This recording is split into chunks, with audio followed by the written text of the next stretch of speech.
Now, but China has had an interesting approach to responding, and they have, if you follow the chronology of their responses, they've been all over the place with how they've been responding to this. Steve, take us kind of basically through that, and what does that mean? Well, the first thing is I am not taking any balloon trips in China or the U.S. anytime soon. That is a given. No hot air balloons. Nothing. And just, one of the balloons that was shot down apparently belonged to the North Illinois Bottlecap Balloon Brigade. Oh. I mean, at this point, no children's party is safe, is it? Yeah, right. Right. These Mylar balloons, you're taking a risk if your kid lets go of that balloon. I mean, China, anyway. It's what China's done, right, is it started with a contrition. Right? And an admission that, yes, this was ours. And it has now shifted. And the Chinese strategy is the best defense is a good offense. And we are going to attack the United States. And we're going to attack the United States for an overreaction. And we're going to attack the United States by saying, oh my God, look what's happening in Ohio with this derailment and these toxic gases and chemicals chemical train leasing out.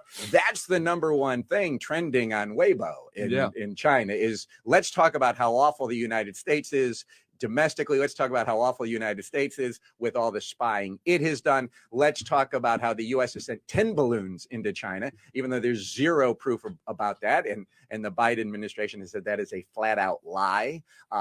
So really what China's done is now it's just let's obfuscate and let's attack and let's not talk about what we've been doing in the United States and other countries, maybe 40 other countries for years now, which is violating sovereignty by sending these balloons in. Yeah. So does this balloon thing fade away, Steve, or does it just escalate and roll into this ongoing US-China spat? What happens next?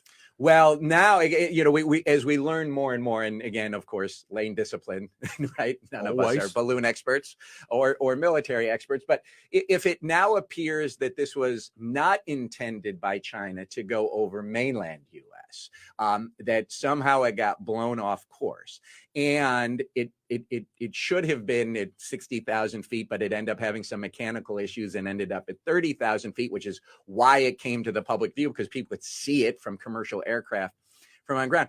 If those things are true, then yeah, it will take time, but you'll get by it.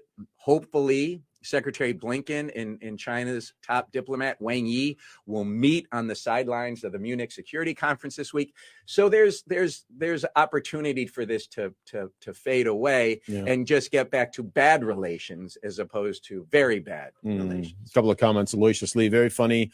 With the war between the U.S. and China from Huawei, TikTok, now balloon. What's next?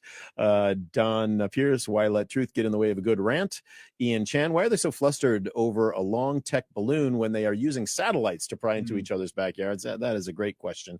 And Don Pierce has followed up by saying what will be next will be semiconductors and AI. You've talked about this before, Steve, very briefly. I've heard it on many, many podcasts. Semiconductors will be the fighting battleground between these two nations. Well, it's going to be more than that. It's going to be anything that the Chinese can use commercially that can advance them in a military way. And so it's not just semiconductors. That's the obvious one. But what about AI? What about facial recognition?